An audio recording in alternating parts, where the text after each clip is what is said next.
एका जंगलात 3 दोस्त राहायचे. एकाचे नाव माकड, एकाचे नाव उंदीर, एकाचे नाव मांजर. एके दिवशी त्यांना वाटले की आज आपण खीर करावं. मांजर गेले दूध आणाय, माकड दादा गेला तांदूळ आणाय आणि उंदीर दादा गेला साखर आणाय. मग ते तिघही गेले आपल्या कामाला लागाय. मग तिघाचे काम झाले, तिघांनी सामान आणले, मग त्याने ठेवून दिले. मग तिघांनाही आग लावला. मग ते आग लावला की त्याच्यावर पातेला ठेवला. मग त्यांनी मग मस्तपैकी त्यांनी मग माकड दादा म्हणाला की आज आपण आंघोळच नाही केली, आज आपण तळ्यावर जाऊन आंघोळ करू. मग उंदीर दादा माकड दादा म्हणाले, मांजर म्हणाली की नाही का आपण सगळे जर आंघोळ करायला गेलो तर खीरची राखण कोण करणार. मग मांजर म्हणाली आता तुम्ही दोघं जा. मग तुम्ही दोघांची आंघोळ झाली की तुम्ही राखा, मग मी जातो. मग असं करत ती गेली दोघं जण.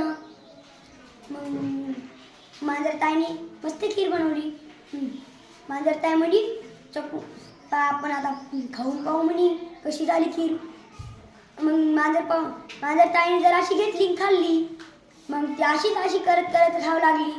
मग एकदम पूर्ण पातेलं संपलं. मग ती म्हणी की आता माकड दादा उंदीर दादा म्हणाले की आता ही खीर कोणी खाल्ली, मग मी उत्तर काय देणार. मग ती म्हणली आता मी झोपून जातो, त्यांना कळणार नाही. मग ती झोपली. मग माकड दादा आणि उंदीर दादा आले की म्हणी आता आपण मस्त खीर खाऊ. छान झाली असेल खीर. मग त्यांच्या पातेलं उघडून पाहिलं तर तिच्यात खीरच नव्हती. मग माकड दादा म्हणाला खीर कोणी खाल्ली, तू खाल्ली. मांजर म्हणे नाही, मी तर झोपून होते. मग माकड दादा म्हणाले आता चला तळ्यावर जाऊ पाहू आता कोणी खाल्ली खीर ते. खोटी कोण बोलायले, बरोबर कोण बोलायले. मग ती गेली ती गई.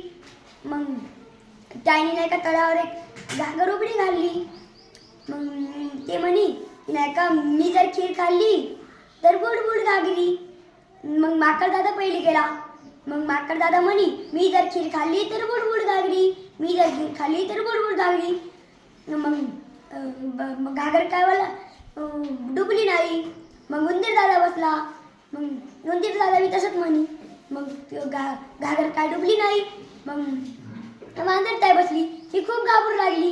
तिच्या घाबरण्यामुळे ती घागर डुबली. मग ती